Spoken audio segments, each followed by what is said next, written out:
everybody. Welcome to another Escapement Show. Hope you're doing all right. We're missing Abdul. He's in Egypt, sunning himself in the beautiful beautiful weather of Egypt. I'm jealous because I was there in 2023 now. And yeah, it was an amazing time. New Year's Eve 2023 to 2024. Wow, what an amazing time. It was 2003. 2003, sorry, not 2023. Yeah, 2003. Yeah. That was right, JCB. I'm getting mixed up. 20-something years ago when you still had hair. When I still had hair. Yeah. Unfortunately now it's gone. It's all gone. And Ben's driving up to a Red Bar meeting in Dublin like that. So he's the famous allergy joke. Famous allergy joke. Why is Ireland's capital city so big? Because it just keeps doubling and doubling and doubling. That's a dad joke. That's a Ben joke. I know, it's terrible, isn't it? Yeah, so great to be joined by my man from down under, JCB. Good to see you. And we're going to be talking watch brand anniversaries of 2026. But I just wanted to start off with going to plug a couple of UK channels. There's one Top Tier Ticker. Now, you might not have heard of his channel. You may have heard of his channel. It's quite a big channel. It's got 100,000 subs. 100,000? 100,000, yeah. A bloke called Kieran from Manchester. Great guy. A very tall guy, taller than me. But he did a lovely little video on Let's Talk About... what was it? Let's Have a Chat, it was titled. I've dropped it in the chat if you want to click on it. But it was just a little sort of reminder about men's mental health and how men don't speak about mental health a lot. And how if you've got a problem, you know, if you're feeling mental health struggles, that you should talk about it with people. You should talk about it with people. You shouldn't bottle it up. And we have, you know, men have this machismo and sort of like don't talk about things enough, and you know, and they should open up and talk about problems if they've got problems. And you know, and he expanded into different troubles he's had and different troubles he had with his grandma and it dying and the struggles he had with that. And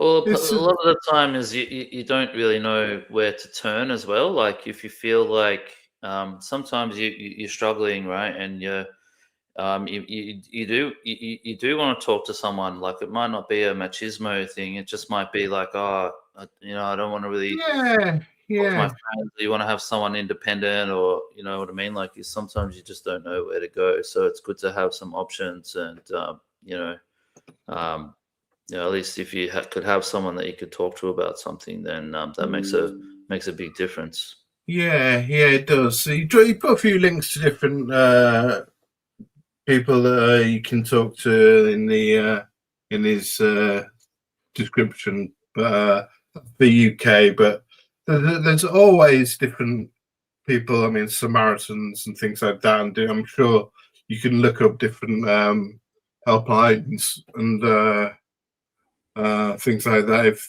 things are really, really bad. But let's cheer things up a bit. Let's have a wristwatch check, JCB. What are you wearing? Yeah, cool. We're in the Batgirl today. Just wearing the Rolex. Yeah, gonna fucking focus. There we go. There we go. Very nice. Jubilee bracelet. Very nice. What are you wearing, bro? Well, I thought, seeing as I've got anniversaries, one of the brand that's having its 10th anniversary is Isotope. Oh, a yeah. British brand. I'm a fan of Isotope. This is my Isotope times Scottish Watches collaboration, the Hydroom Alba. Looks cool on that Yeah, blue so strap too. it's nice on this blue strap, isn't it? This sort of Yeah, turquoisey strap. Did that come with the watch, that strap? No, I bought the strap separate. It came in a navy blue strap. And yeah, I just checked it on this, and it gives it a lot more colour, I think, a lot more vibrancy. Yeah, yeah, we'll say hello to a couple of guys in the chat. Guess who's first? Guys! Hey guys. Hey, when you see it. When you see it, good to see you, my friend. Yeah. And good morning from Lakeland, Florida. Kevin Hawthorne, all the way from Florida. It's early, but he's joining us like Kevin. an early bird he is. Good to see you, my friend. Junior Johnson, also from Michigan, from across the pond, waking up bright and early to join us. Thank you very much, Junior. And good Tickle My Talk.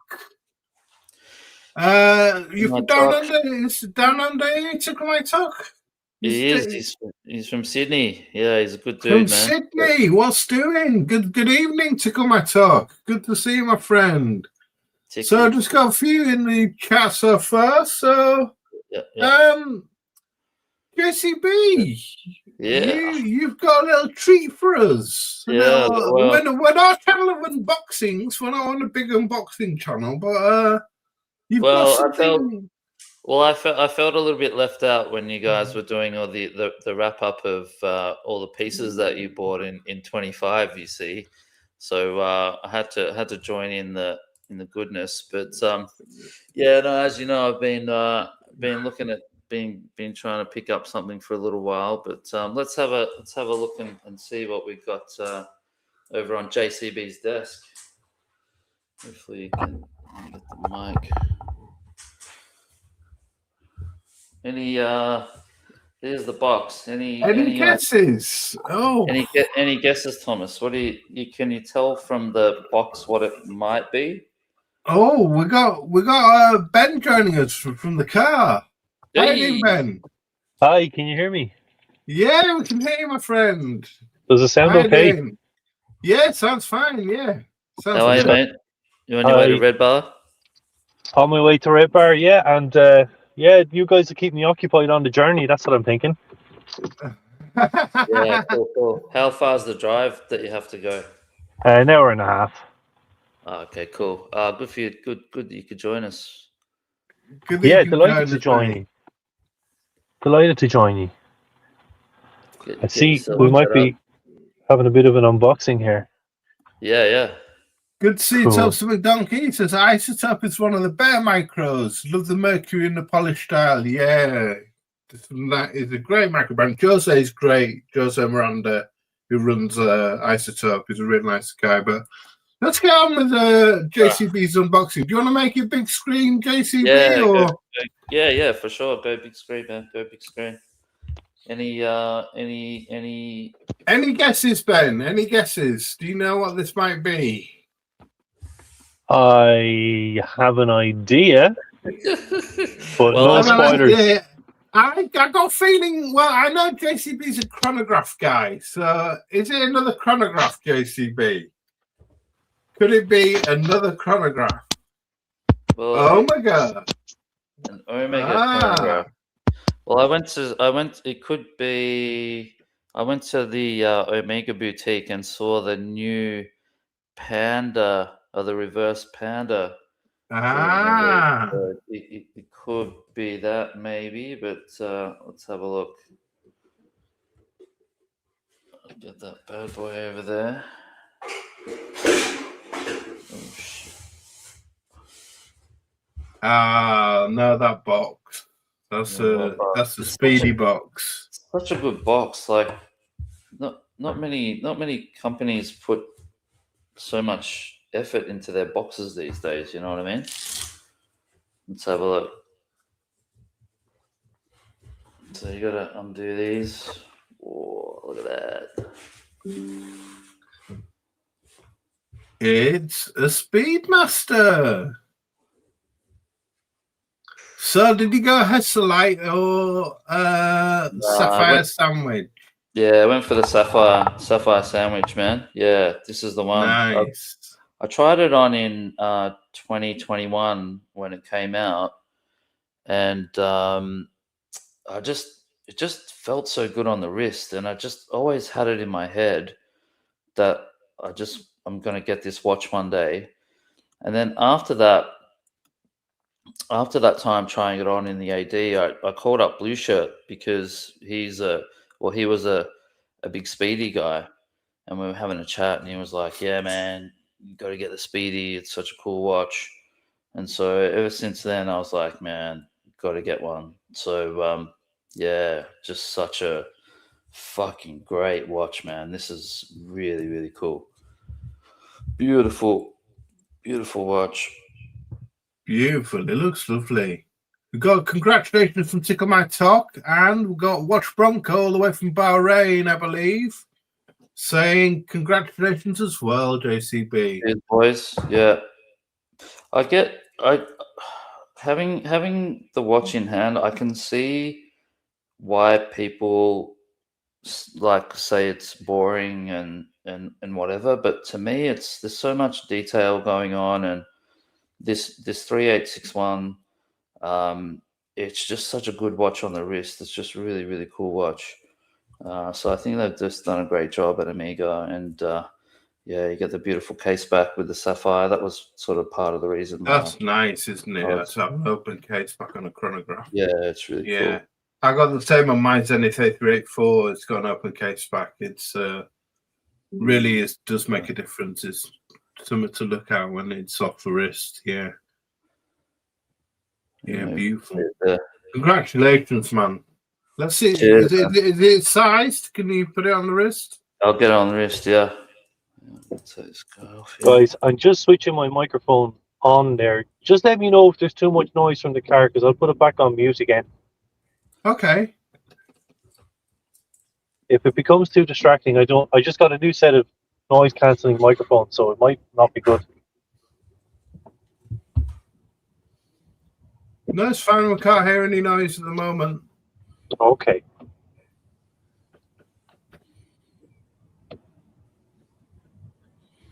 Yeah, Junior Johnson saying congratulations, buddy, JTB. Cheers, Junior. Cheers, man. Yeah, it was like, man, it just fits so well on the wrist. Like for me, it was like it was made for my wrist. And that's sort of one of the things that I learned, I think, over the last 10 years in the watch hobby, is that you really got to try on watches and see how they feel on the wrist. You know absolutely. What I mean? Like, yeah, absolutely. Sometimes watches just speak to you, like they call to you. It's not like, you might see a watch online or something, and you might think it's really good. Sometimes with this one, I wasn't expecting to love it so much. I just tried it on because it was the new watch that came out, and it just spoke to me. It was like, man, it was meant for my wrist. Sometimes you buy blind, don't you? And you have to buy blind because you're buying from a retailer that doesn't have a. You're buying from a company that doesn't have a retailer.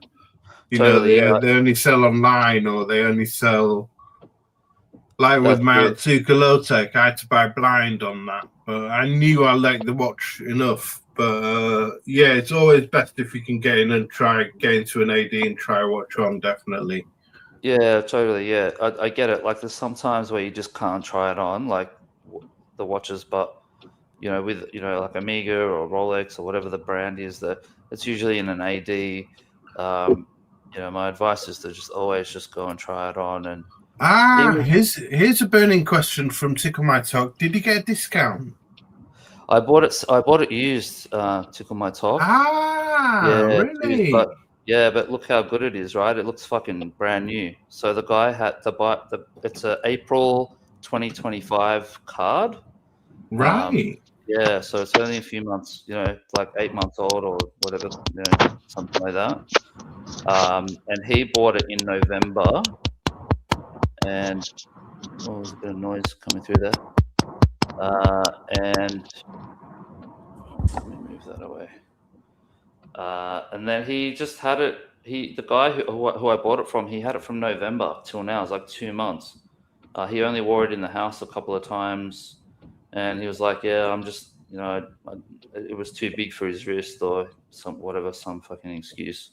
And yeah, so it just came up, and I just grabbed it. So I got it for the problem is, yeah, it's about nine and a half, Seb, is what I got it for.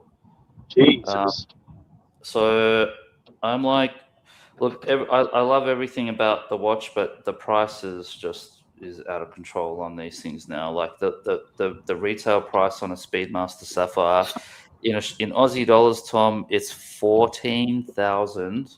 Really? Yeah, Wow. 135. So it's over. So you saved a lot on that, didn't you? Yeah. I got basically 33% off the new price. Wow. I think you have to buy Omega used, JCB. Sorry, bro. I think you have to buy Omega used. Yeah, for sure. Yeah, definitely. Well, they're not discounting at the Omega boutique in Australia, so you can't get it discounted. And the ADs, apparently they're only on Speedmasters. You'd be lucky to get 15% now. So you're gonna get your ass taken at the store, and then you're gonna drop that money on the secondary. It just doesn't make sense to buy it new, to be honest. I think you're better off definitely getting it from the secondary market. So yeah, no, really happy with the watch, man. It's just great. Like, yeah, it looks cracking, JCB. I mean, we'll get another look there. It looks beautiful. Really nice. That's it, yeah, man. it's I think beautiful. Congratulations. Thanks, man. Yeah, I think I'm going to be happy with this for the next 5+ years. So no more watches for me for a little while.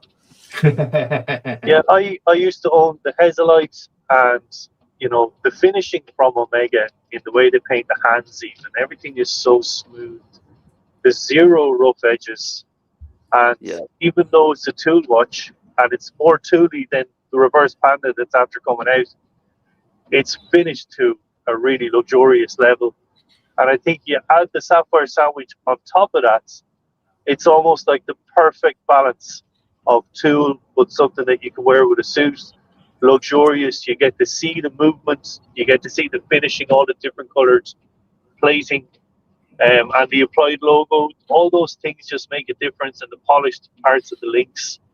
I 100% agree. The sapphire sandwich is the way to go. You have to buy used. You have to Omega buy used, because they just take such a tank on the secondary market. Yeah, you're just spot on, Ben. Like, the thing that's so cool about this watch is that it's got, like, it's still a speedy, right? It's still a tool watch, but it's just got enough of the little bits of bling and polish to elevate it up into something that you can wear as a bit of a dress watch as well. Like, it's just the perfect fucking daily watch, I reckon, for pretty much any situation that you got going on. So yeah, pretty cool watch, man. Nice. There you go. I'll switch over. Right. I'll take that camera off, shall I? I'll take that. No worries, man. That's beautiful, JCB. Lovely acquisition. Thanks, brother. Cheers, man. Long time. I'm really delighted for you. Thanks, boys. Cheers. Yeah, I'm going to enjoy this watch. It's just a great everyday watch. It just feels really good on the wrist, and yeah, I look forward to making some memories with this one for sure. You know what I love about your particular purchase of that watch is that you identified it, you took your time with it, you had a look at the first Omega in space, you had a look at the first, the recently reversed Panda. Yeah. So, like, you've looked at everything, you've done all your research, you kept coming back, that was the one you want, and you got it. You got that sucker. That was it. That was the thing, I think, Ben, the point I was trying to make before about when, you know, a watch, it speaks to you, right? It just hits you, and you try it on, and it really leaves an impression. And that doesn't happen with me often because I try on a lot of watches, and every now and then there's been 3 or 4 over the last couple of years which have done that. This is the main one. The other watch was Tom's A384, the Zenith, but I've already got an El Primero, so I wasn't going to get that. And the other one was of all things, was the Glashütte CQ, like the 43 with the big date. Fuck, that's such a quality watch, and that one just spoke to me as well. But yeah, I've already got a Rolex sort of type of diver style watch. So, and you know, I'm more into chronographs, so it was like the decision to get the Omega was pretty easy. You know, So, I think I think they're important considerations because, like, I know myself, and I know Dan has spoken about this before. Like, I have a penchant for field watches, but then you're also trying to hit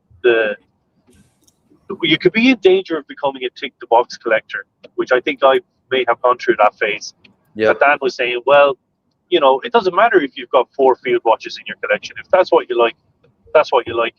But I think, to your point, JCB, and I watched a video on this recently with Teddy Baldassar, actually, and it's important not to have duplication in your collection as well. If you have something, like you say, you've got a dive style Rolex, so the CQ would, you know, you've already got all that covered. There's no point in buying the CQ. I just think, in terms of a really strong collection of 4, 5, 6 pieces, it's important to make those considerations. Yep. Yeah, I think so. Yeah, look, I've got my collection's a bit chronograph heavy. I've got 3 chronographs now, but also I think at the end of the day, you've got to buy what you like as well. Like I love chronographs, so even though I've got 3, they're all different, and I can wear them in different sort of scenarios, and you know, that's just what I love. Like that's just my thing. So there's a sort of a, I think there's one school of thought is having a mix of watches to cover different bases, but the other school of thought, which I sort of more subscribe to, I think, is buying stuff that you actually like. Like if you like chronos, or you like divers, or if you like field watches, then it's fine to have 3 or 4 field watches, man. Like if that's your thing, fucking go for it, you know? So yeah. Yeah, got Mason One in the chat. Good morning, Mason One. He's chipped in saying his next watch is gonna be a Glashütte Original CQ bicolor, which will be his in the next couple of months. He hopes. Yeah, fuck. Glashütte Original. They're such quality watches, man. They're really. You just put them on and you can feel the quality in the watches. Yeah. They're really underrated, I reckon. They're great watches. So we're talking watch brand anniversaries of 2026. I just put in the chat a couple of videos. One from Lucy from the Watchbox Diaries, which were her 2026 watch industry wish list, which is a good video, and another one from prior to that from Watch Yourself George. Just 2 good UK channels. His was watches he wants to see in 2026, and yeah, both sort of like, you know, what they wanted to see, and I just thought it was a good segue to our chat about what we're gonna, our anniversaries chat. There's loads of anniversaries of different watch brands coming up this year, and the first one I wanted to mention, the watch brand, is Gallet, and created in 1826. Gallet produced pilot's watches and chronographs, and they were dormant for some years, going out of business, but were bought by the House of Breitling, as they like to be called, known, last year, I believe, and set to return along with Universal Genève, who also been bought by the House of Breitling from this year onwards. I saw some of their older vintage models at Dubai Watch Week, and I'm interested to where Breitling will place them in the pricing hierarchy and what they'll produce, whether they'll be a a budget Breitling or whether they will be on the same price level as Breitling. And here's some vintage pieces from Kibble Watches, which is a UK grey dealer. He did some great deals, Kibble Watches. He does a video of his releases every week. It's a young guy, James Kibble. Yeah, I remember young guy. He had like a channel. He does have a channel. He's still got a channel. He releases a video with all the new watches he's come in every week. So this one is called the Flying Officer. It's a created in 1938. This watch. This one's called the Flying Officer Truman because one was issued to Harry S. Truman, who was a reserve field artillery officer and later became the 33rd president of the United States. And it's an interesting watch. And let's get your take on these, JCB, since you're a chronograph guy. Yeah, that's 1938, so it's a 1940s watch. World timer. So it's it seems to have. It looks like a bit like a world timer, but it's got some sort of scale in the middle. It's got a world timer around the outside. You're right. Yeah. So it's got a world timer. It's got that's a 12-hour bezel that you could move around as well, so you could get a second time zone as well with the chrono. And there's lots of scales in the middle there. There must be some sort of pilot. One's a tachometer, I think. It's probably like tachometer, even maybe a pulsometer scale, maybe as well. Not sure. I think there is a pulsometer. Yeah, there could be a pulsometer. There could be a pulsometer scale on it. Yeah. So that's a cool watch, man. That's cool. That's one from the 40s, and then the Flying Officer watch. There's a fourth generation one from the 1970s. This one. Okay. This is also a Flying Officer watch. So it went right from the 40s to the 70s for Flying Officer. I'm not sure whether I'd really like to see Gallet bring these type of watches back. Because there's a beautiful, the 1950s and 60s watches they did. The next one is a multi-chron, which looks beautiful. This is from the 1960s. Now, these are all 34. The first one was 34 mil. The last Flying Officer was 36 mil. This is 35 mil. So they're all small size watches. But to see Breitling reissue, say, a 40 mil one of these, would be absolutely bang on. Bicompacts, Gallet like this. 100%.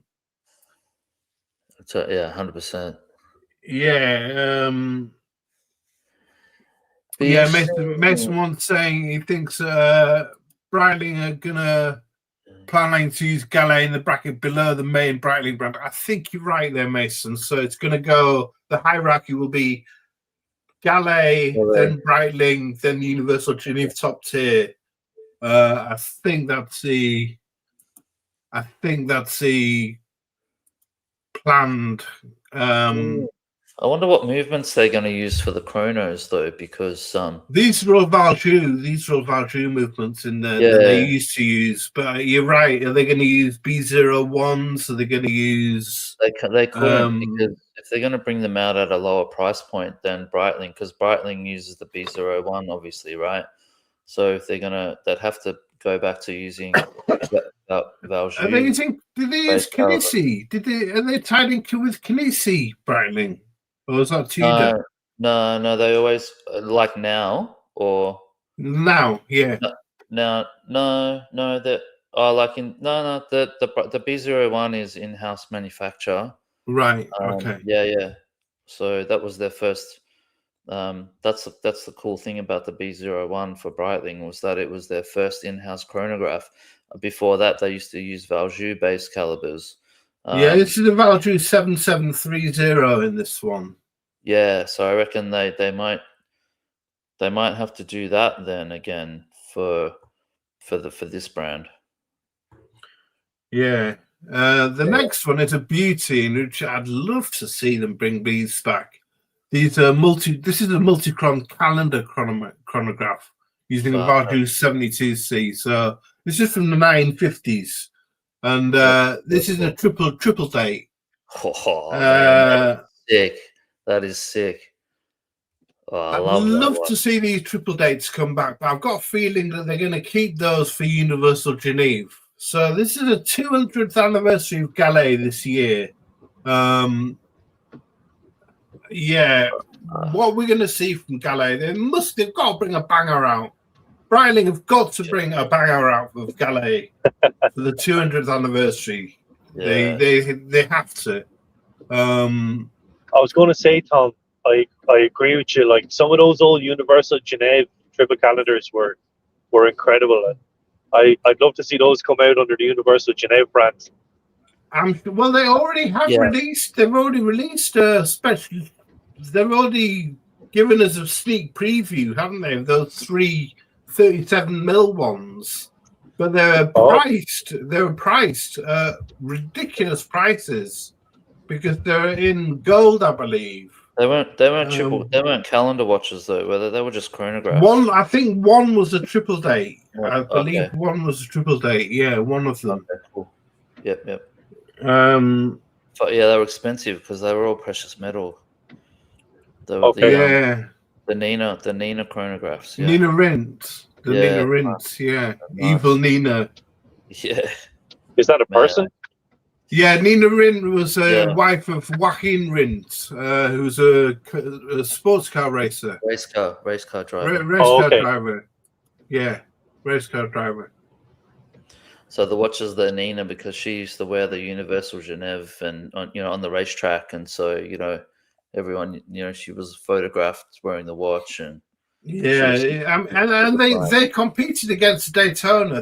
They sold more than the Daytona back in the day.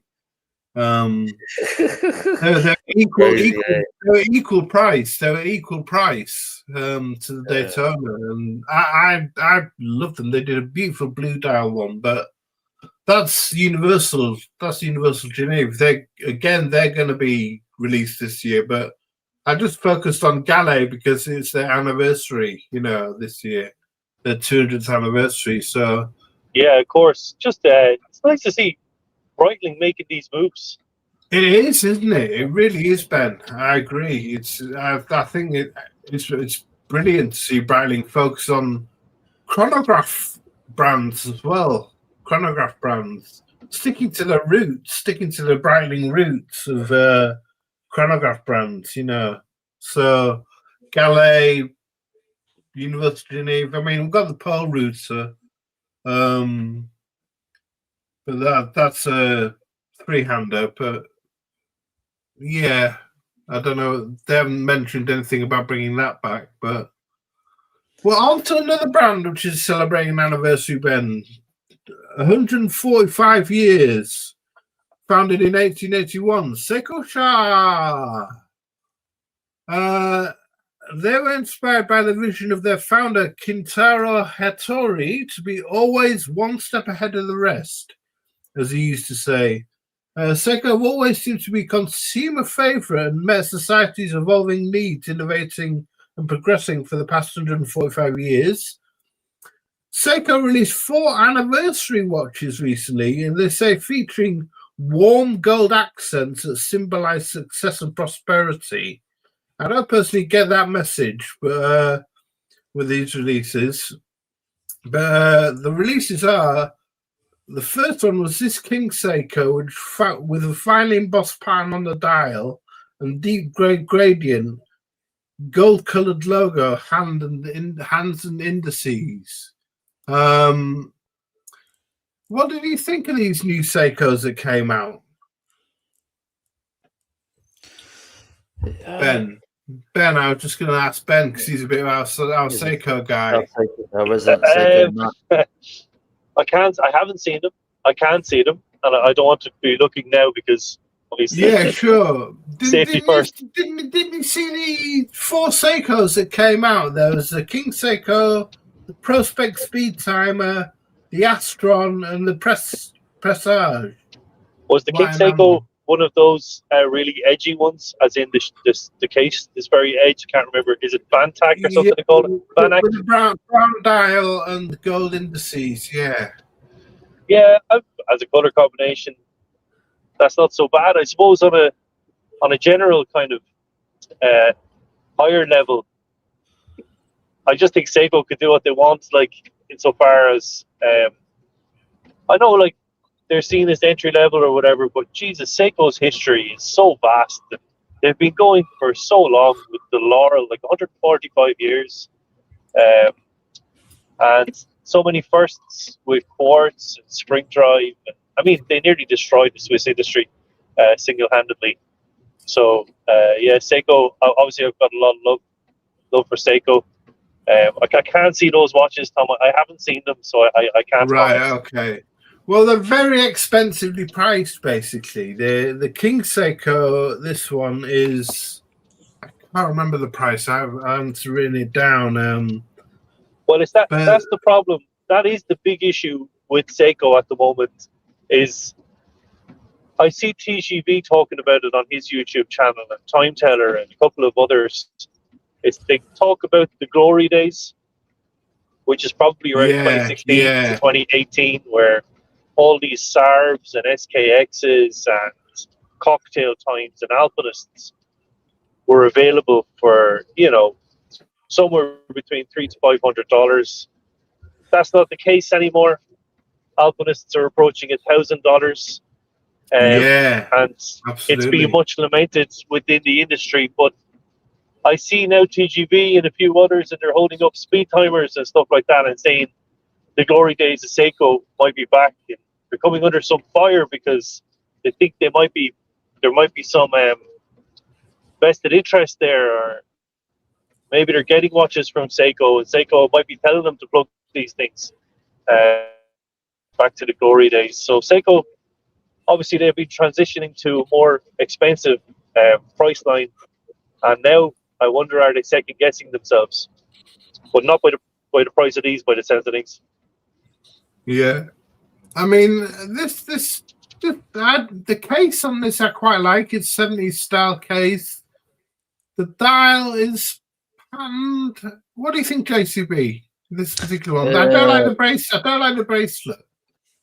Oh, I don't mind the bracelet. Yeah, the case is cool. Yeah, I don't mind it. The dial is kind of looking like a bit of a presage, like that presage sort of dial, to be honest. But overall, yeah, no, it's cool.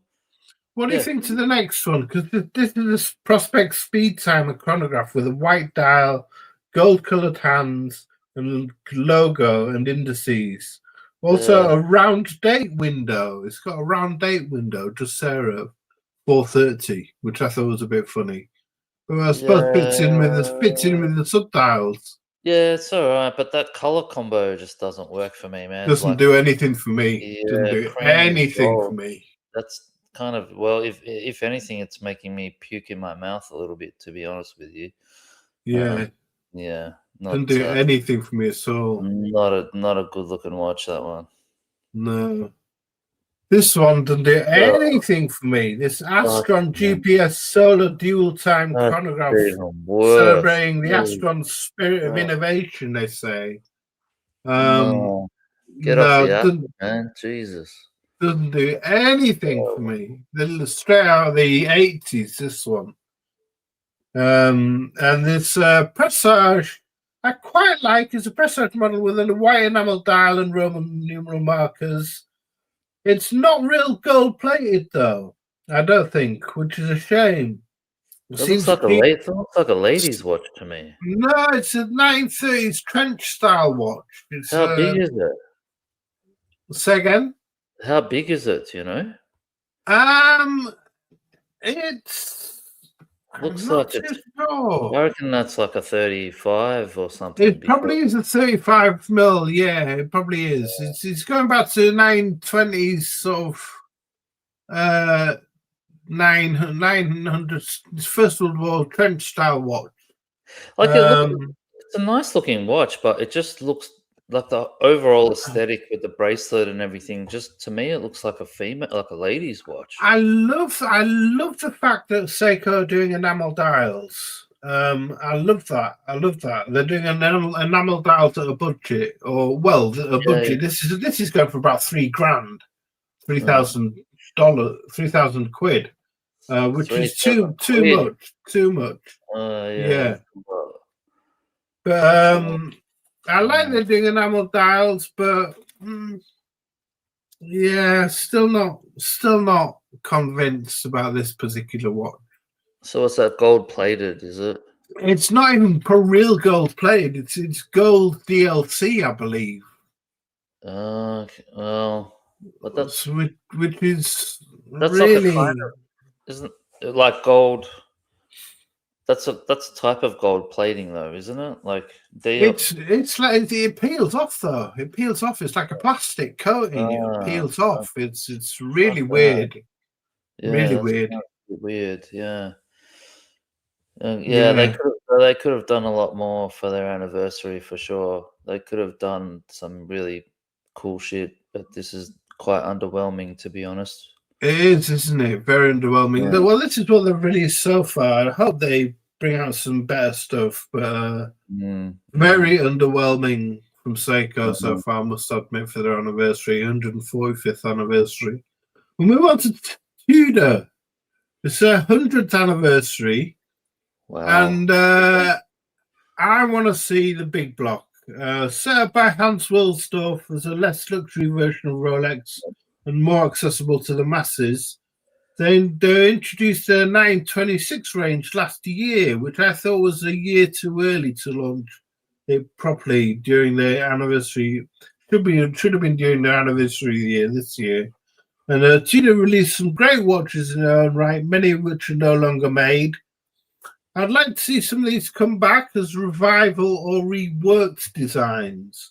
So the big block chronograph, originally released in 976 and listed under the Prince Oyster Date name, also known as the names Automatic Chronotime or Chronotime, referring to the signatures around the subdials. These didn't have the chrono time automatic. The 9430 these 9430 ones didn't have the chronotime or automatic chronotime writing on the dial, and had the introduction of the self-winding caliber value 7750, which brought additional innovation with rapid date change function. Then they had this big block exotic, the dial variation of the 9430/0, sometimes called the exotic by collectors who saw it as an alternative to the main black and white versions. Produced in 978, have the writing automatic chronotime curved on the subdial at 6 o'clock. But it looks absolutely gorgeous, this one, if you see it. Yeah. I've become a bit of a chronograph snob in that the thing that I like with my chronographs is that they've got the subdials are set up at 3, 6, and 9. Ah, you don't like that value layout then? Yeah, I don't like the value look, because there's no symmetry. As Tim Mosso would say, you've got to have bilateral symmetry. That's Tim Mosso's saying, right? So when you've got the value 7750 base movements, have the 6, 9, 12 set up. It's most people think cool, but when you get into these sorts of things and okay, but that was Tudor's thing with using value back in the 70s. I mean, using value 7750s. What I was going to say is, Tom, what could they, do you think, like, imagine if you go back to that big block, the first picture that you had, like that blue one, imagine that one had that one? No, go back to the first one. Like that, like imagine that watch had a 369 set up with no date. Like, how fucking cool would that be? Like, that would be so much better. So what I'm thinking is maybe they could use the Rolex movement like a, like a like a not like a lower spec version of the Daytona movement, maybe, and put something like that into the Tudors. That would make it so much better. That's just Well, I don't think they would be using. Sorry, Ben. Go ahead. I was just going to say, just my problem with this layout. I like the layout. I particularly love IWC's execution of the layout in their big Pilot's chronos. Yeah, the Pilot watches. Yeah, it's cool. But to JCB's point, because the Value 7750, like the ETA 2824, was an off-the-shelf movement, everybody used it. So whether you buy a Tudor, an Omega, a Breitling, who else? I mean, even Young Hands, like these watches and this style of watch and style of layout are two a penny across all the brands. Yeah. And it's very hard then to differentiate between what's good and what's bad. Well, and do you know what though? With what Breitling did was they used the modified version of the 7750. It's a 7753, okay, and that has the 369 layout. So Value does make a version like that, and it just boggles my mind why other manufacturers don't use that. Yeah, I actually wasn't aware of that. That's cool to know. Yeah. Before the B01, like Mason one's his Navitimer, it's called the A2 3322. It's the reference before the B01 caliber. That's a Value caliber 7753, which has the right setup. So brilliant. It's out there, and they can even use that. Like Tudor use that base caliber. Like, why not just use that? Anyway, that's a bit of a picky. I'm a picky. Like I said, I'm a okay, fair enough. I'm just being picky. Yeah, I'll move on with some of the other past ones. I mean, they've had the exotic square guards, which has been this exotic dial with grey and blue and orange inscriptions, reminiscent of a colour combination made famous by the Oyster Date Monte Carlo. The hour markers was also pointed and it had blue plexiglass, which I love. I think this is lovely. Yeah, that looks dope. The colours are great, aren't they? Really cool. Beautiful. They have this one, which is the 79160 in 989. The 79100 series references were introduced to replace the 9400s, and the case remained identical, retaining the big block name. And the case and winding crown was still signed Rolex, but the bracelet on them would bear the Tudor logo on its clasp and still use the Value 7750. But then the Oyster Date 79170, the same applies to this 992 version. The rotatable bezel is retained from the 9400s case, which earned its nickname the Big Block, and its oyster bracelet was no longer signed Rolex but Tudor instead. So that they're the Big Block watches. I'd like to see this. I'd like to see this come back. People have ID guys said it predicted it'll come back a couple of times, and it hasn't. And a couple of other people have predicted it. They'd like to see it come back. It hasn't. The Submariner. Everyone wants to see this come back. The Tudor Sub. It's not going to come back. It's not going to come back. Tudor will bring back the Submariner. They've got the Pelagos now. They've got which is the modern day Tudor Submariner, I think. Yeah, I think that's right. Like, I mean, they wouldn't want to cannibalize sort of any of the market from Rolex, right? So they've got to keep them a bit more separated now.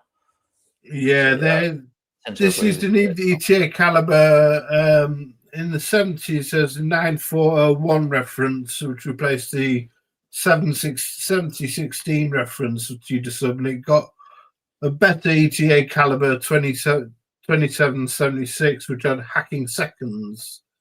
And there are 4 dial and bezel combinations available, basically blue or black and snowflake or Mercedes hands with a square or round indices. One shown as a blue dial bezel and snowflake hands. And as I say, everyone seems to want the remake version of this Submariner, but used by the Marine Nationale. But I don't ever think it'll happen.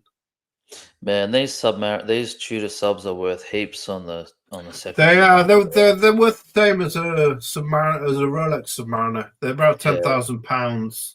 Wow. These.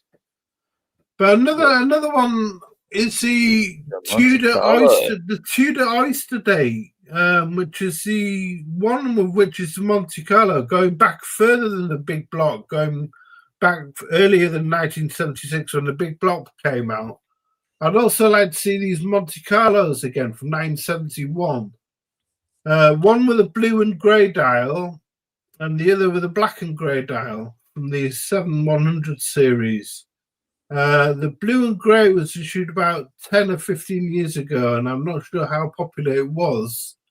And there's the grey version, which, look at that, it's just great watch. Brilliant. Yeah, they had the modern versions, but they weren't really that popular. And they should bring them out with a B01 caliber. Instead, they're bringing out all these top time bloody watches from the 60s, which no one really wants. They should definitely bring these ones out with the B01 caliber. It would just make sense for them to do it. I don't know why they haven't done it, to be honest. Well, the Breitling's bringing the top time, I say. Oh, sorry, Breitling. Yeah. Sorry, I'm getting confused. Yeah, I'm like, why haven't Tudor brought this one out? With the B01 Breitling caliber, you know how how they collaborated. Tudor and Breitling have the movement sharing. Yeah, like that's what they should do with this, is what I'm saying. Yeah, well, there were just 3 that I'd like to see them bring back, but because Tudor seems to bring back excuse me, do more revival-ish watches than Rolex, because Rolex just don't do revival watches. Moving on to that, let's talk about Rolex. I mean, the Rolex Oyster watch, 100-year anniversary. Oyster's Rolex's trademark for their water resistance watch case. In a 1926, Rolex launched its waterproof watch case in the bubble back cushion-shaped watches. The one on screen is an original from 1927, which is the year Mercedes Gleis swam the English Channel, with one round her neck, similar to this. Cool. Sorry, Tom. Yes, Ben? Hello, Tom. Yeah. Sorry, Tom. Just before we leave Tudor there, I'd love to see more colorways for the BB58 GMT, something that lacks gilt. That's what I'd like to see. Right. Okay. Yeah. Or what about a new line altogether that isn't called Black Bay? I think that's wishful thinking there, mate. Sorry. Well, they try things with the FXD line, like they bring out, carbon and, chronographs and stuff, but it's just not very popular. Like, I'm not sure why. Maybe they just need to bring out something new, like a whole new thing. Yeah. So as I was saying, this is the Oyster case. It was 927. This one's from Mercedes Gleis, made famous by Mercedes Gleis. The Oyster case is Rolex's waterproof case. This is a bubble back one. As you can see, it used to be called the Oyster Watch Company. back then in 1927. Still bad of that movement, but they've got modern variations of it. You can see this rare listing, the auto suspension speed dial, very modern, like Rolex Oyster Perpetual cases. This model's so rare that the dealer has only seen one in 35 years of dealing. I've never seen this watch before. Yes, this one. Yeah, right.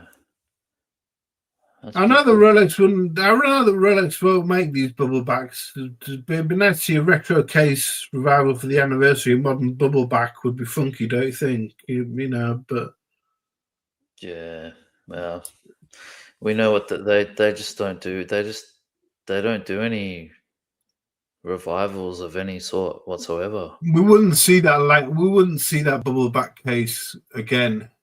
Nah, would we? Nah. No. I mean, you get semi bubble back here. We wouldn't see that again. Next is the Milgauss, 70 years. The 6541 here from 958 is 385,000 pounds. You see there. That's insane. That's how much that's going for on Chrono 24. I didn't think they were going for that much. That's beautiful. The first Milgauss reference made to combat magnetic environments and worn by scientists at CERN and engineers. I thought they were like maybe 100, maybe like 385. This guy's dreaming. I think that price is out there. I don't think. Well, he's dreaming when he wears it on his wrist like this in the advert, with bracelets on the side. With bracelets on the side. Yeah. You don't wear on Chrono 24. You don't advertise your watch by wearing bracelets on the side. Yeah. When you're advertising it for 385,000 quid. Man, this guy's smoking pot, man. What the hell? You just don't do that. When you're advertising for 385,000 quid, you don't then wear it on your wrist. I know. With bracelets on the side. Okay, no, that's hilarious. So yeah, I like that. Okay, why don't they just remake like a modern version of this though? Like, man, like all the new tech and make it like, I don't know, like fucking 50,000 Gauss or whatever. Well, we've had the 1019 Milgauss, which would have no lightning bolt second hand. This is the version they should reissue, but won't. This looks gorgeous. Yeah, I think. Yeah. This is probably my favorite version rather than that original bezel version. Okay. And then of course I did the Z Blue, which I've got my favorite of the recent reissues. Yeah, the lightning bolt hand is super cool. I like that. With that blue dial. Yeah, it's a cool watch. So that was well, we get a red Milgauss from Mike the Snake. Wouldn't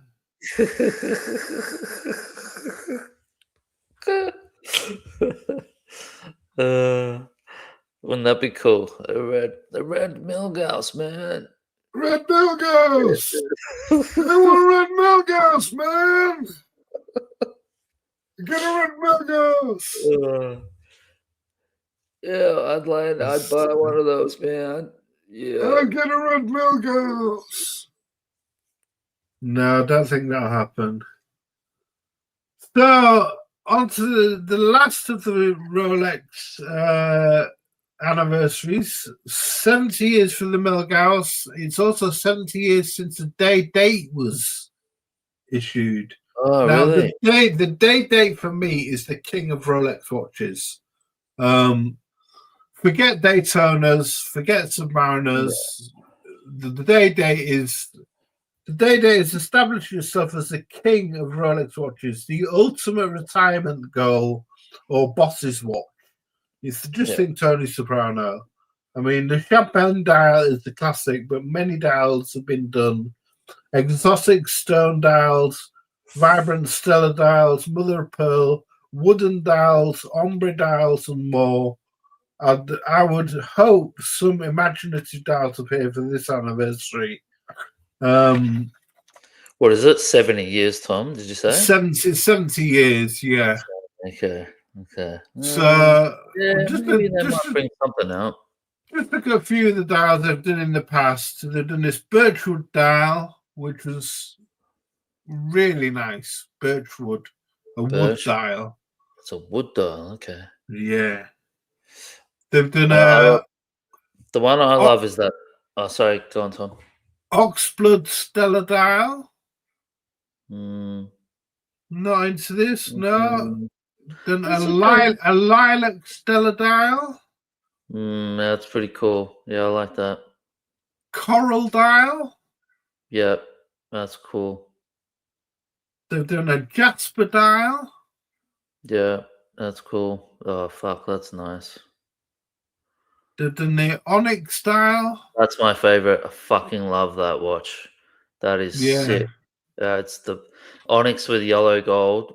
Fucking hell, that is. Yeah, that's on the Item Kaiser, isn't it? That's my favorite number one day. They've done a Malachite marble dial.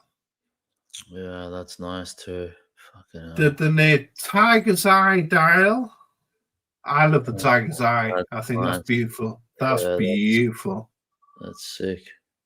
The Green Ombre, which is in the modern lineup. I like that one too. Yeah, that's sick. An awful platinum diamond dial with the emerald bezel. Just look at the price of it, though. Yeah, that's the Mirka Federer watch. Is it really? Yeah. She wears that one at the tennis when she's watching. Well, when she used to watch Roger. Yeah. Right. Wow. Blimey! Look at the price of that. That's That don't make $750,000 nearly. Yep. That's just bonkers. I don't think there would be many of those in the world, Tom. I would say there would probably less than I'm just guessing, but maybe less than 100. Fully iced out. Yeah. I mean, they could do all sorts of dials. This is the original 958, so 956 was when the day came out. This is a 958 model on a strap. So this shows you what they were like when they first came out. Just batons, champagne dial, alpha hands. So it didn't have the baton hands. What do you think is going to happen? They've already made it 40 millimeters. They've already made it bigger than 36. Probably just some sort of dial, some new dial. 70 isn't a huge anniversary. They've got the platinum, which is 40 with the Breguet indices, which is really nice. And the classic champagne day. The gold has shot right up, hasn't it? So they're going to get more expensive. I can only imagine. Their date really is the date really is the chance for them to do something completely off piste, isn't it? Like with the jigsaw dial or something like that. Like they even have off catalog dials with the date. So the world's their oyster there, really. Yeah, I think you're right, Ben, because they have done all sorts of wacky designs, haven't they? Like the jigsaw design, like you say, the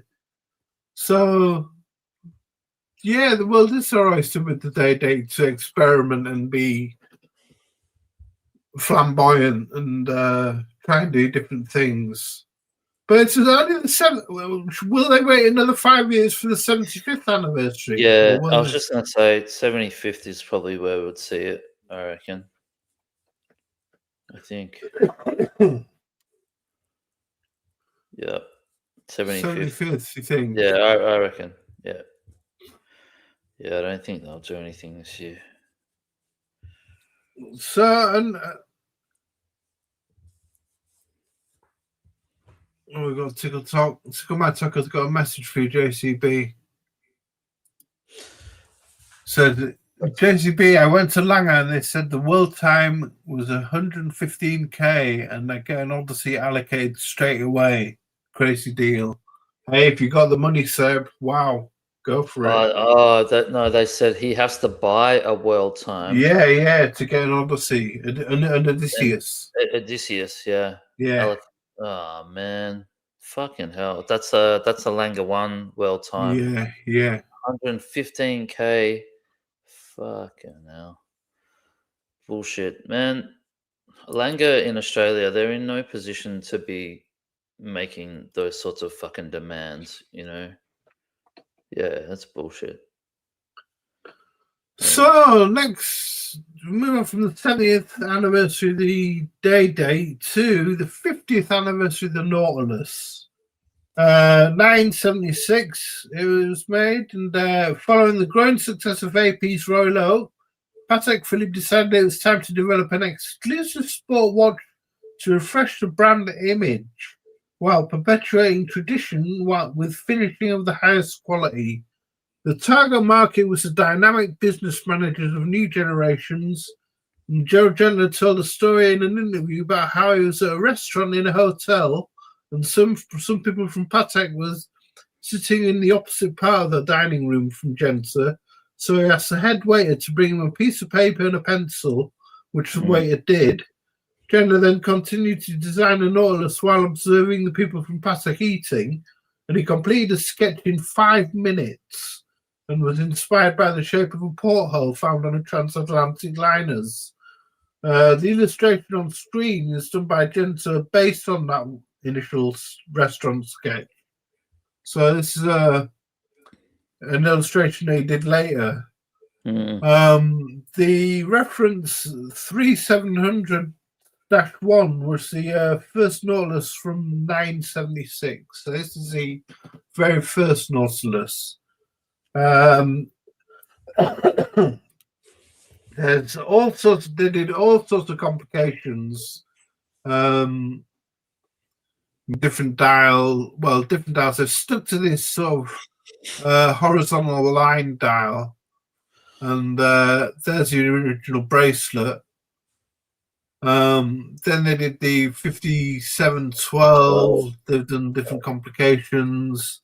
The chronograph, Nautilus travel time chronograph. Yeah, which is probably your jam. Yeah, I like that one. Yeah, I never really dug Nautiluses until I actually tried.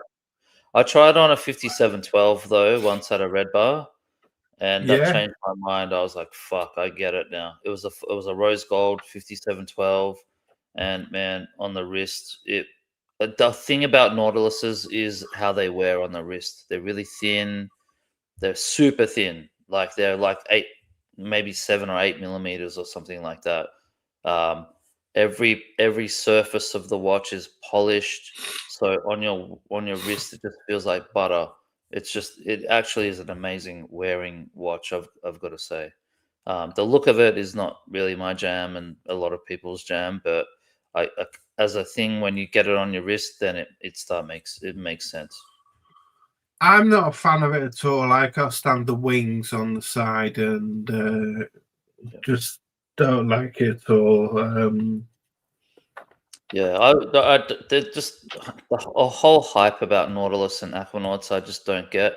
Like they sell for 2-3 times retail. Like fuck off.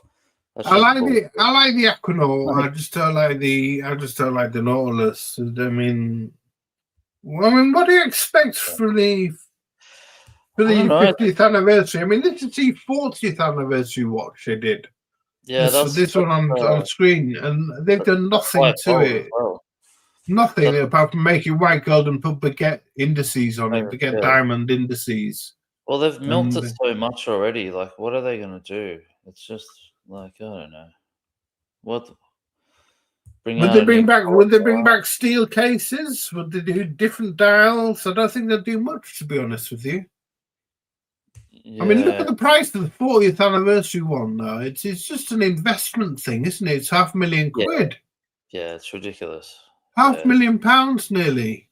£485,895. It's balmy. Yeah, it's mental. It's mental. What could they do? Because they can't.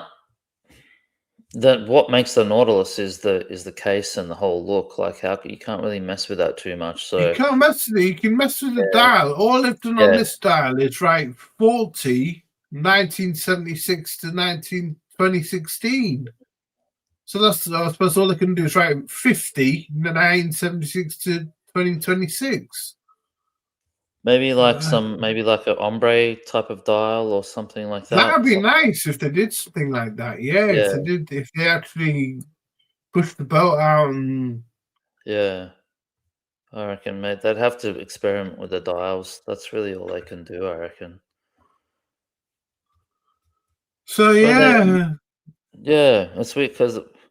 Like they brought out the Cubitus whenever that was last year or the year before, which is like a whole different take on the Nautilus, I suppose. So yeah, there might be a rose gold 5711 coming up on the cheap soon. Once Brooklyn Beckham gets disowned by his parents, he might have to sell a few pieces. Yeah, he's got to sell the he's married to a girl whose family are richer than the Beckhams. Okay. His wife's dad is a billionaire. Yeah, billionaire. Hey, Tom, I'll be right back, man. I had to laugh in his Instagram video when he pulls out the Pepsi and he goes, "I like to call this one the Pepsi." Oh, dear. You and everybody else in the world for the last 70 years. What's Mason Wonder got to say?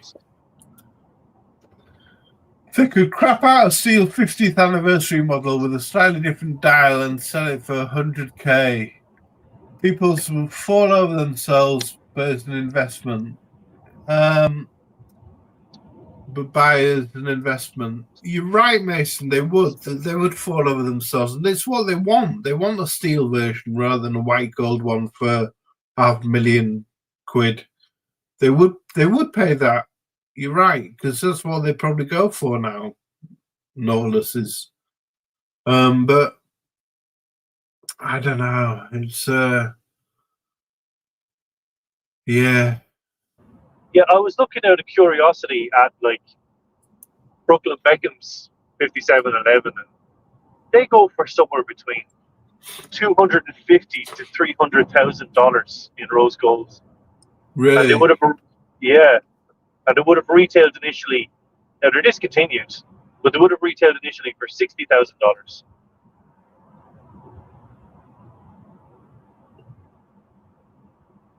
So yeah, the Nautilus brings hype to another level.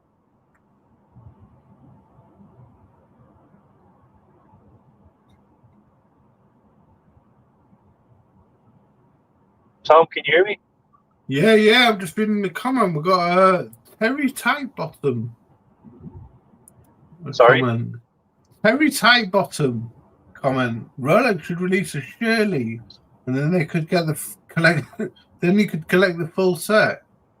Don't get that one, Terry. Hi, Jim Miller. Good to see you. Good to see you, mate. Yeah, we're just talking anniversary pieces and anniversary brands and watches. What do you think the Nautilus will do? Yes, Ben. Tom, could I give the viewers an exclusive? Yeah, go for it. I was in the IWC Museum in Schaffhausen last weekend, and it's very, very cool. But I spoke to one of the guys there, Thomas, and this was for my ears only. But here we go. Obviously, IWC have a perpetual calendar. Yeah. There's no pushers. So when you're trying to find the right dates, you just move it forward on the crown like you would do any date. And you go through the days. Yeah. So you go through the days first, 28 days February. It goes to the 1st of March. Yeah. And you keep going through the months and it goes to the year and you set it and forget it as such. Now, it can only go forwards. It can't go backwards. Right. Until Watches and Wonders 2026, where their big release is a perpetual calendar that goes backwards as well as forwards. So if you go too far, yeah, that's what's coming in April. Wow.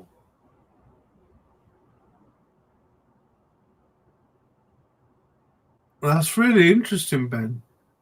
Yeah, it's a game changer, I think. Oh, I get the joke now, Toe Type on. Pepsi and Shirley. Yeah, Watch Ben, this has got us from the right. That's really interesting, Ben. Yeah, a perpetual calendar where you could actually set it both ways. Yeah. Now, that'd be interesting. Yeah. And they had in the boutique, they had a blown up to scale movement, perpetual calendar movements. And it is pretty awesome to see that thing in action. And there is one cog that doesn't look like any other gear you've ever seen with dips taken out of it. And it's a short dip for a shorter month and then, a longer dip for a longer month. And these are all in the sequence of the 12 months and then something regulating the leap year and all that. It's very, very cool.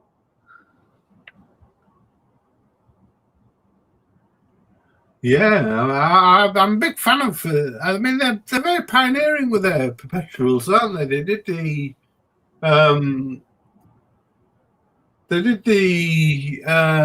perpetual. Which was it? The Eternal calendar that won the GPHG prize. Yes, that's right. Yeah, and I really like the I'm not such a fan of the Ingenieur, the new Ingenieur, but I like the perpetual one. The perpetual calendar Ingenieur looks really nice. Yeah. I think the thing with IWC, the perpetual calendar, like if you're going to buy a perpetual calendar with Patek Philippe or a Lange & Söhne, you're talking 90,000. Now they're precious metal. Whereas the IWC perpetual calendar is 25,000 retail. And given that that's going to take a knock on the secondary, with IWC, I think you can get into a perpetual calendar from a well-known high-level brand for much cheaper than you would do with a Patek Philippe or an Lange & Söhne. That's what now, it won't have the same refinement. It won't be as thin as the two I just mentioned. But still, it's a manufacture movement and has all those, great things that we think about when it comes to perpetual calendars. So it's almost like a mythological movement. It's very high on the scale of complications. Yeah, nice. So the Watch Apprentice is saying his son-in-law has been offered a Bruce Wayne. Is he going to buy a watch? Is he going to buy a Watch Apprentice? That's what we want to know. Is he going to get it or not? It's quite a good offer if he's been offered it. And Mason one saying, and how many perpetual calendars that can be adjusted both ways? I know of only Moser, and now the one Ben mentioned. So Moser do one that goes the other way, do they? That's interesting. I didn't know about that. One. Oh, cool. Thank you. Can I just say as well, just before we get off the Bruce Wayne thing, God, it's interesting to see Rolex come backwards. Like, you can really see it in their GMT Master 2s. Anything two-tone is now selling on the second retail. You can see You're breaking up a bit, Ben. And even I'm just saying, it's interesting with the GMT Master 2s to see them coming back from their extortionate secondary prices. Right. Oh, we lost Ben. But Watch Friendly says, yes, he is buying a Bruce Wayne. Very nice. Yeah, that's grown on me a lot, the Bruce Wayne. Yeah, it's cool. So, here's one for you then, JCB. It's a chronograph. The next anniversary is the 50th anniversary of the Tag Heuer Monza. Launched in 1976, the Monza was created to commemorate Ferrari's 1975 Formula One success, where Niki Lauda won the Drivers' Championship and Ferrari took the Constructors' title. Featuring a distinctive black PVD-coated case, it was the first time Heuer used a black coating on a watch inspired later black models, and he used the caliber 11. I love the Monza. It's a great line, especially when they brought it out with that cushion case in the sort of early 2000s. Great. There's one which isn't just steel, but there's one in Aussie, 9,000 Aussie. Wow. Which is the original black coated one. That's the original Monza. Yeah, Monza. Yeah. I don't know about the how they've got the small seconds up there at 10 o'clock. That's sort of a bit weird. Would been better. Yeah, I guess. Because I mean, it makes it a bit quirky, I guess, but it's a kind of weird. As you know, as I was saying before, I like symmetry in my dials, so that's just a bit weird. But yeah, it'd be good if they brought out something like this. This is the so the 40th anniversary Monza they brought out in 2016 brought back the pulsometer and tachymeter in a lightweight titanium case instead of steel. And the 42 mil had the caliber 17 movement. They brought out a carbon one, a carbon Monza as well. I was going to buy one of these, but one of the 1940th anniversary ones. Yeah, but just something about having a black case with like the steel pushers and the crown. I don't know. I just would have liked it if it was all black. That was the only thing that sort of put me off, and it's PVD. I think it's not even DLC. So yeah, these get scratched up. The one I was looking at had fucking scratches all over it, and just didn't look good at all. Yeah, they did a carbon one, which is doesn't look brilliant. I guess you might like it because it's a bit skeletonized. Yeah, it's not bad. I don't mind it. It's awful. I think that looks awful. Yeah, it's pretty out there. I'm not a fan of carbon cases, to be honest. I think I kind of feel like carbon just doesn't look. I prefer ceramic, to be honest, because carbon is just like just doesn't. Look thing is, the Monsters are dead cheap now. 2,300 quid there. See, that to me looks so good. That cushion case, the symmetry, the design of that watch, so good, and it's so cheap as well. Yeah, that's a really good little market to get into if you're into those chronographs. I mean, I want them. These are here again, 2,800 quid. I mean, it's a beautiful looking watch. Look at that, it's stunning. We got there. That's fucking hot, man. That's Yeah, great looking watch. nice. You got your dad a Monza 3-hander, didn't you? Yeah, I was gonna say I want them to bring the 3-hander, the classic 2-hander Monza back here, the 2-hander with the sub-seconds. Yeah, that's what I'd like to see. Tag bring back for the Monza anniversary, 50 years of the Monza. Yeah. Just look at that. I think that looks gorgeous. Yeah, that's cool. That's really that's the one I gave to my dad, and yeah, beautiful watch, beautiful.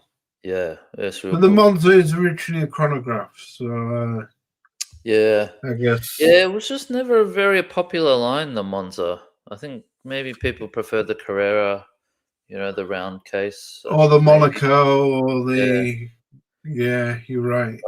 But I like this. They did a good job on this cushion case. I think it looks really good. Well executed design. So the Vacheron Overseas 30th anniversary. It's a Gen 1 with a basic bracelet. 37 mil. This one. It looks very different to the ones we have now. The Gen 3. I don't like Gen 1 or Gen 2. I like Gen 3. I think Gen 3 is a banging watch. So what would they do? They'd bring out you don't like the Gen, right? you don't like the Gen 2, but I was gonna say I love the Gen 2 big date on the chronograph. Yeah, that's pretty cool, I gotta say. Yep. Yeah, that's a nice looking watch. And that is what I would like them to bring back. And that needs to come back. That big date there at 12 o'clock. If they could bring that back for the anniversary, for the 30th anniversary, that used to be on the Gen 2. Big eye. It's like a big eye as well. Like the minute counter on the chrono is bigger than the whatever the hours they've got. I think there's a 12-hour counter, I reckon, on the left. So you can see. Right. Okay. Yeah. Yeah. So you can see that. What's the bottom the running seconds? Yeah, the bottom will be running seconds. So then on the right you've got the 30-minute counter for the chrono, and then on the left you've got the 12-hour counter for the chrono. You can see how the minute counter is bigger. Yeah. So it's like a big eye. It's like a big eye sort of version of a Vacheron. Kind of interesting. So that's the Generation 2. Yeah. Then we have the Gen 3. Oh man. Which is they've done perpetuals, they've done basic time only, they've done chronographs, they've done perpetuals. Tourbillon. This is a killer. They've done dual times. Yeah. The Everest. They've done skeleton tourbillon, ultra thins. Yeah. What do you want from the Overseas for an anniversary model? Man, that's a really good question. Really, what I would like is, I think their chronograph is too big, so it's 43 millimeter. Hi, Horasan. Good morning, my friend. Yeah, it is Vacheron. Vacheron. Yeah, I'm kind of just being a little bit boring. I'd like them to bring out a decent sized chronograph because their chronograph is just too big at the moment. But they've already done so much stuff in the Gen 3. Look at this. You've got a tourbillon that's skeletonized. They've got a skeletonized perpetual calendar. They could go next step crazy and do a perpetual calendar chronograph, maybe like do a grand comp type of thing, maybe. But they've milked the shit out of Overseas already. So yeah, what they could do with it, I really don't know. It would be like Gen 4. What would they do for Gen 4? I don't know. Well, yeah, Mason one says, I want a VC Overseas Gen 3 steel with blue dial, a 3-hand, but that's a few years out. Been out a few years. I imagine VC will go to Gen 4 before then. Wouldn't be surprised if VC released an Overseas Gen 4 anniversary this year. Yeah, that's what I was Yeah, just saying. Like that have to, because Gen 3 has been out for a while now. I don't yeah. know how long, but I would say I don't know, at least 7 or 8 years or something, right? I think that's a great point, Mason. I think Gen 4 could be on the cards. The Gen 4 overseas. The bracelet's brilliant, I think. That's the thing though. Like, what would Gen 4 even be? Because it's so fucking good now. Like Gen 3, it is. it's such a good watch. Like, how would they improve it? Like, what would When they you make? look when you look at things like that, I mean, Yeah, that's sick. you've got interchangeable bracelets, rubber strap, leather strap. You've got all sorts of complications going on. You've got a brilliant bracelet. You've got a lot of people just don't like the bezel, do they? That's the one thing that a lot of people don't like. But that's the overseas. That's the overseas. That's it. That's it. That's what it is. That's what makes the fucking thing, right? Yeah, that's why it's the watch. But if you they don't can't like the change that. bezel, Yeah. I mean, they could make some tweaks to it of some sort, but I sort of feel like with Gen 3 now, it's just at such a good point. Like it's such a well executed, such a good design. What would they do? I just don't know. They've already got perpetual calendars, already got tourbillon. Yeah, there's something to do with the chrono. They would have to do something with the chrono, like maybe make a new chrono line or make a chrono with a perpetual. That would be, well, that's what I mean. They can do that, and they should do that. Actually, if they do a perpetual chrono, that would be next level. That would be cool. Yeah, so move on to Parmigiani. It's going to be their 30th anniversary, and their first watch in 1996 was a Toric QP retrograde. This one, the Toric was worn by Prince Charles in the range has seen a revival over the past few years, backing up the brand's focus on complex movements. We've seen a few different. We've seen a perpetual from them. We've seen chronographs from them, and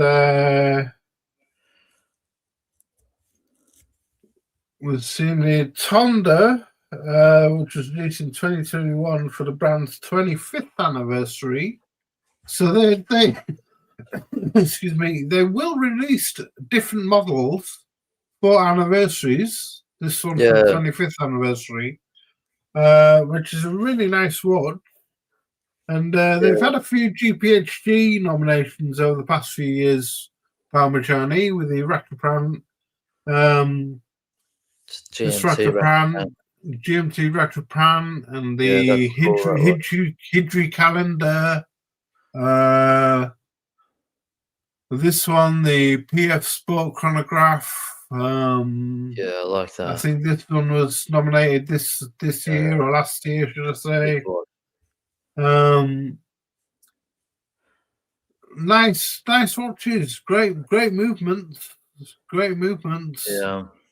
I'd like to see them bring the Calpa back. The Calpa Headman and Madeira was debuted in 1996 when the company's first year. I'd like to see them bring this back, maybe with a jump power. Maybe with a jump power movement. Yeah, I'd like to see Parmigiani do a jump power. So like this one, the quite cheap now, these 3,000 quid, but these are quite small. I think they're about 37 mil. Okay. But this is the big one, the Grand XL at the Madeira, 4,500 quid. The dial, that dial would make a great jump power, I think. Yeah, I agree. Yeah. So that's what I want to see from Parmigiani. I'd like to see a jump power. Yeah, I'd like to see a whole new line from Parmigiani? Because I feel like we've just seen Tonda for the last 5 years. And Toric, well, the Toric came back and has been really popular. But yeah, a new line would be good. A new line definitely would be good. Definitely, you're right. Yeah.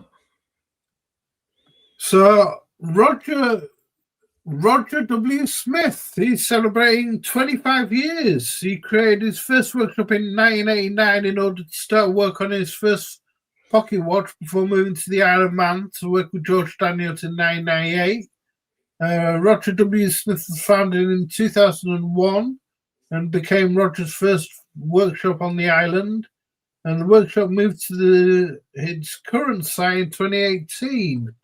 Roger employs 7 watchmakers who each spend 3 months making one watch. This is the Series 1 and it was first delivered in 2018. It's a time-only piece.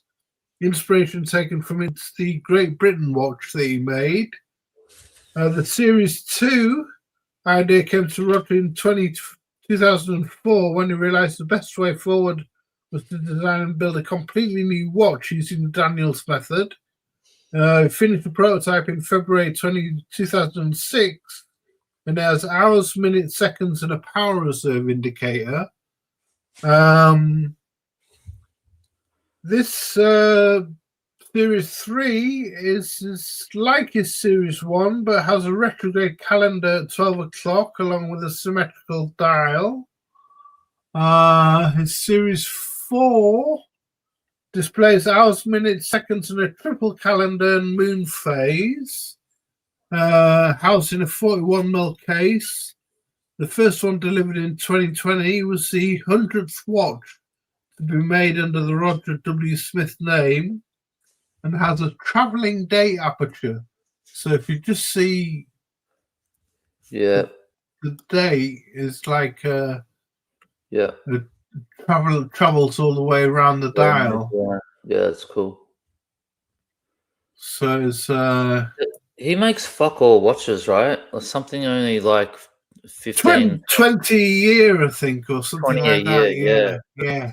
That's nothing, man. Far out. Yeah, 7 watchmakers. So it's 7 watchmakers, and they're only pulling out 20 per year. Yeah. Fucking hell! No wonder they're so expensive. Like, yeah, they're like a couple of $100,000. About $100,000 each. Yeah, you talk your starting point. Yeah. The Series 5 launched in 2019 is the Mark II version of Roger's original Series 2 open dial watch, first designed in 2010. The open dial allows Roger to emphasize English craftsmanship at his finest, he says. So this is an open dial you might like, JCB. Yeah, that's nice, man. Yeah, open these guys word. Craftsmanship, man. You can just see it's great. It's a bit of a mishmash, but hey, it's Roger Smith. Yeah, right. Like you get any Roger Smith you'd be happy with. Oh yeah, and then this is his Series 6 after developing in the traveling date aperture in 2014. New opportunities opened up to explore fresh style designs.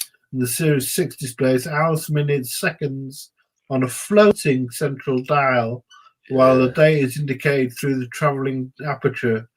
This step design gives the dial the same 3-dimensional quality as the movement. This looks beautiful, this one. Yeah, I like that a lot. Yeah, that's gorgeous. Sick. So it's got that traveling day aperture, and it's just, as you can see, the dial is raised up. Yep. And the traveling day aperture is below. And look at the small seconds, like that's got a different guilloche pattern. Or whatever. That's cool. Yeah, that's a beautiful. Cool that's just artwork. You know, it's.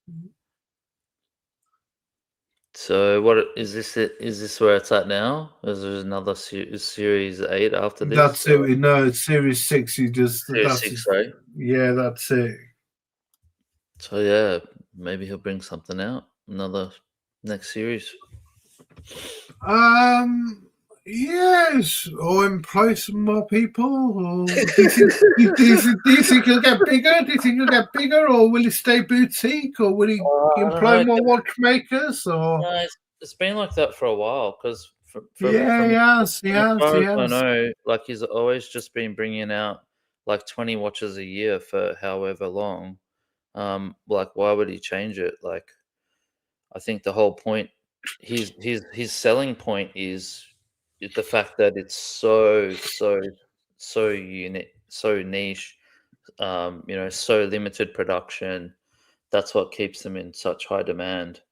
So if you increase the numbers, then that's, you know, as a business decision, it's probably not going to be the best thing for the brand, I reckon. Like I think that's what makes these watches so sought after, is that there's just fuck all of them out there. Yeah. Yeah, the waiting times. You must be waiting list of 3, 4, 5 years for one of these things. Yeah, totally. Yeah.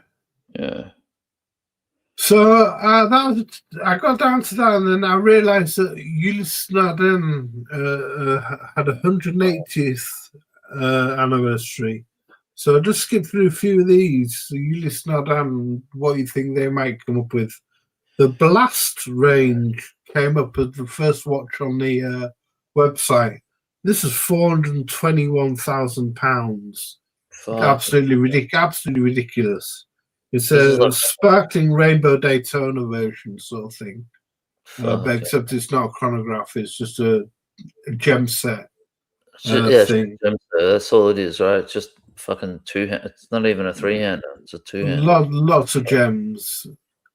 Then there's the Ur Freak, which is the this is cool. I like it. Urwerk and UN Freak. Collab. Yeah, this is cool. I like this one because I like how they have done the time display on this watch. It's really cool. But it's not it's not. I mean, it's a UN, but it's it's more of an Urwerk watch to me. It is to me, yeah, definitely.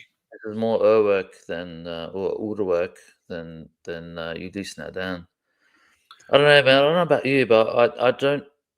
Ulyssnad just does really nothing for me. Even the Freak. Well, they've got the Freak. This is 142,000 quid. The Freak in enamel red. Then they got the Freak S watch with the Switzerland Centenary exclusive purple dial. I'm going to BNF for that sort of money, man. Fuck UN. 144,000. Then they've got the Freak one, which won the GPHD in 2023, the iconic watch prize. 62,000. This is the classic Freak. Then they got this Diver Air, which they released last year. At the end of last year, which was sort of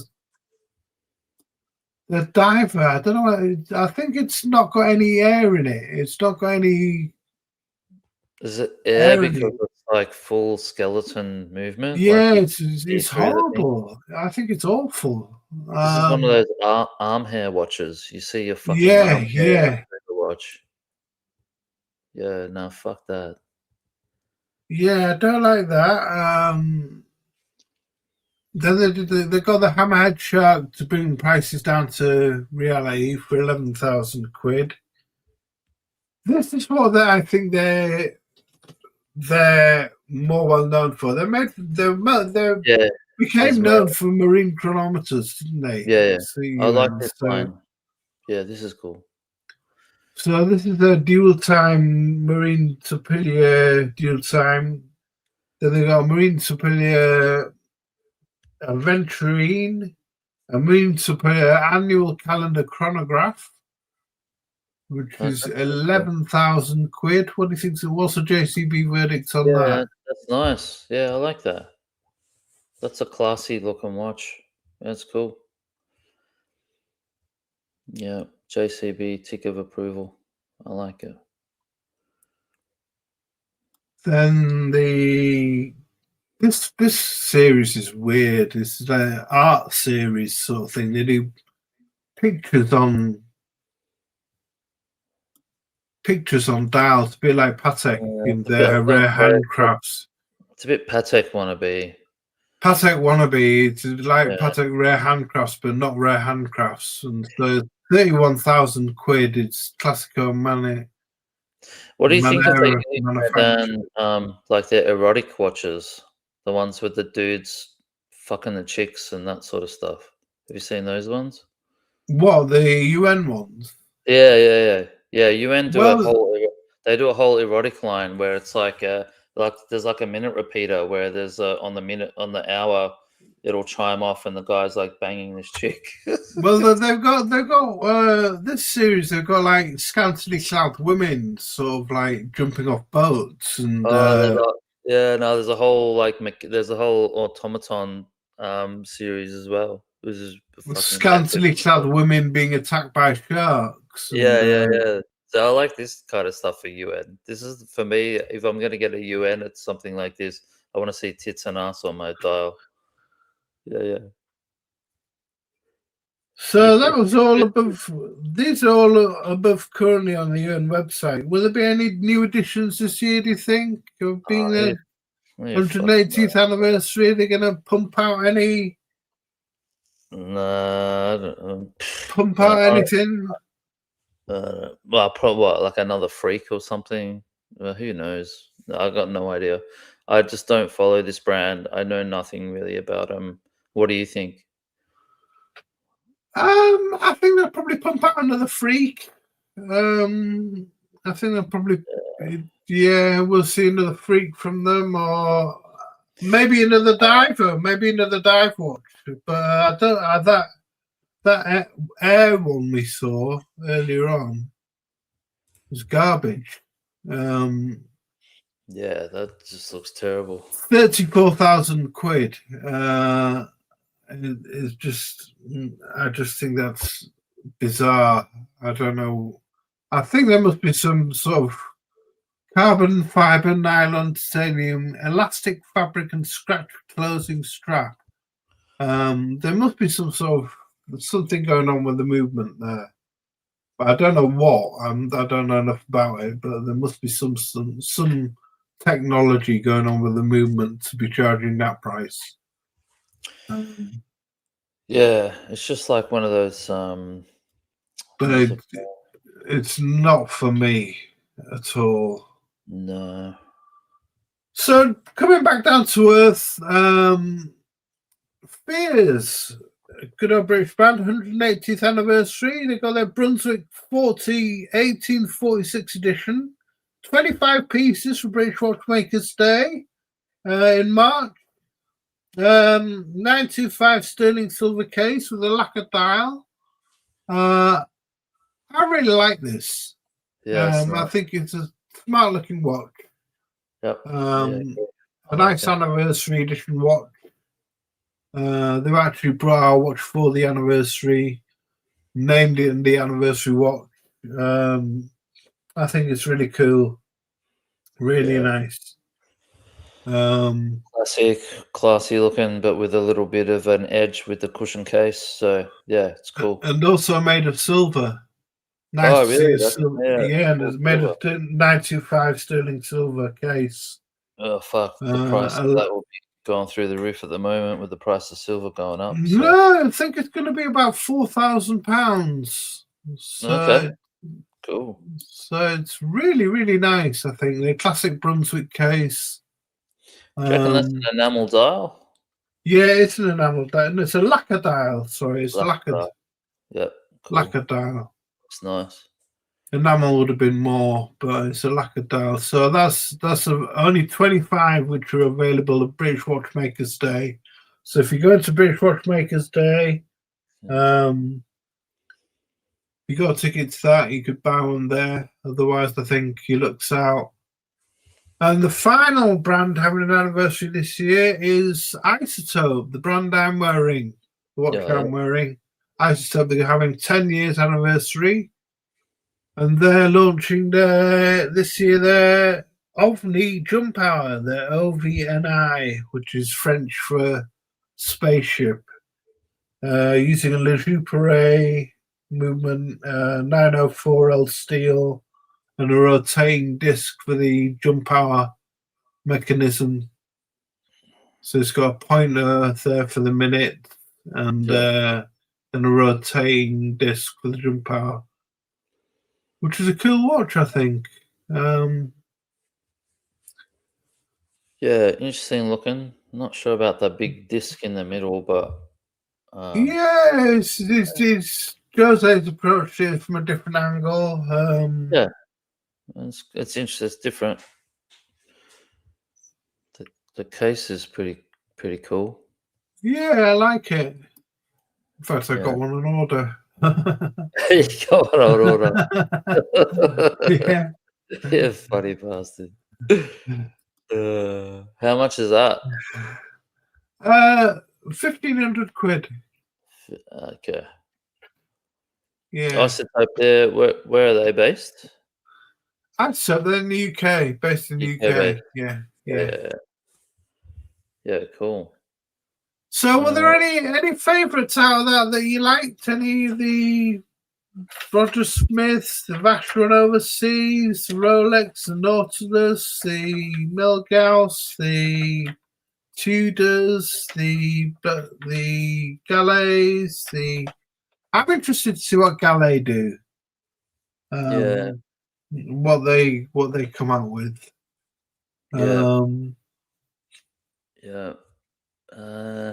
My favorites. I don't know. Have you got any watch predictions for this year? Any? Not really. Things you'd like to see. Things you'd like to see. Oh fuck! You put me on the spot here. What would I like to see? Hey, Herbinator, good to see you. Happy Saturday, team. Late to the party today, but we'll be watching the rerun. I hope you guys are all well. Yeah, doing good. Thanks, Herbinator. Hope you're doing well, my friend. It was interesting. I went into the Longines boutique the other day in Melbourne just to have a look at some watches. I want to have a look at the flyback chronograph, the Spirit flyback. And the fucking thing cost, the list price was 8,300 Australian dollars, right? For a Longines. I'm thinking, what the fuck? Like we used to think of Longines as a $3,000 or $4,000 watch, and now it's like coming into 8,000. Like, really? I'd like to sort of see a bit more of that. That I wouldn't call it budget, but that low the next tier down from sort of like Breitling and Zenith and Omega. A bit more activity happening in that sort of sector, I think, at better prices, because watches are just getting too expensive now. They are, yeah. Unless you go to the micro brand sort of level, but then again, they're getting more expensive even still. Yeah. Rich Buddy, good to see you, buddy. He says there's nothing left to make in watches. Yeah. That's right. Yeah, so prices, you're right. Prices are skyrocketing, aren't they? They have skyrocketed. It's almost like I don't get it though, because apparently the watch market is dead in inverted commas, and to a certain degree, I agree with that. Like, a lot of no one's buying like what we were doing back in 2022, but the prices of things keep going up. Like, Omega just keeps fucking putting the prices up. Like, it's unsustainable. They need the industry needs to it's almost like we need a reset, and some sort of I don't know, like not a new brand, but maybe a new offering. Like, maybe these Gallet watches might be something that, as an example, where we could have like a good, more affordable chronograph for example, coming into the market, not at That'd Breitling. be really good. Yeah. I mean, like, yeah, I just feel like shit's just getting out of hand day by day, and we just can't keep up. Like, we're watch enthusiasts, so we're just getting priced out of the market. Really, kind of sad. That's it with Swiss watches, I think. I mean, there are other brands appearing. I saw a watch from India the other day from the Delhi Watch Company, and it was £50, and it looks really funky.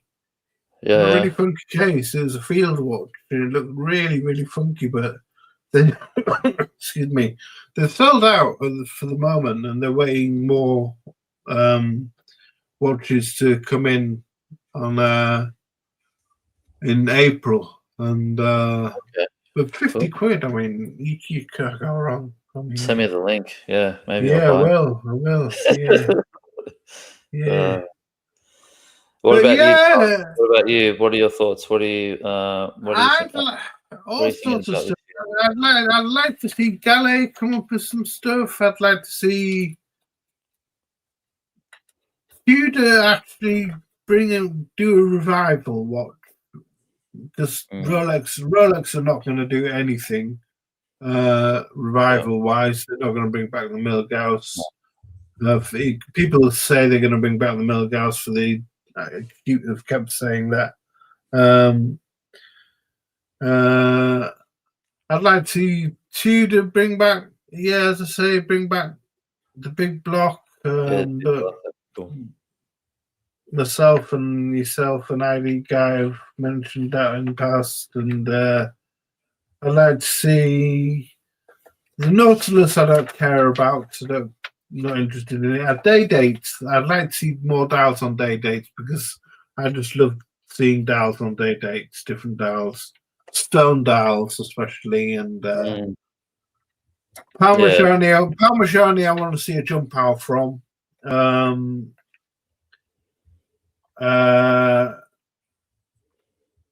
Yeah, I guess we could see a fourth generation overseas. That would be cool. I think it's been the Ricky of Scottish Watches. I was watching Scottish Watches YouTube show, so check that out, everyone. It's really cool podcast. Yeah. And he was saying that 2025 was the year of the jump power. I think 2025 was the start of the year of the jump power. I think 2026 we're going to see loads more jump powers. We're going to see loads more brands doing jump powers. I saw Sartori Biard, Armand Biard from Sartori Biard, Dubai Watch Week. He was doing one. Abdul's big into jump powers. He's doing one with Lurique. He's doing a jump power with Lurique. I think there's going to be loads more jump powers coming out, which is great. I love jump powers. I want to see as many more quirky time-telling mechanisms we can see, like the Otsuka Low-Tech. I was just going to say that. Retrograde. Like the retrograde of the Otsuka Low-Tech, like jump powers, like wandering hours, like work, like all sorts of things like that. I want to see more quirky, wacky watch reading design, time-telling displays. I want to see more of that. Let's see what Mason says here.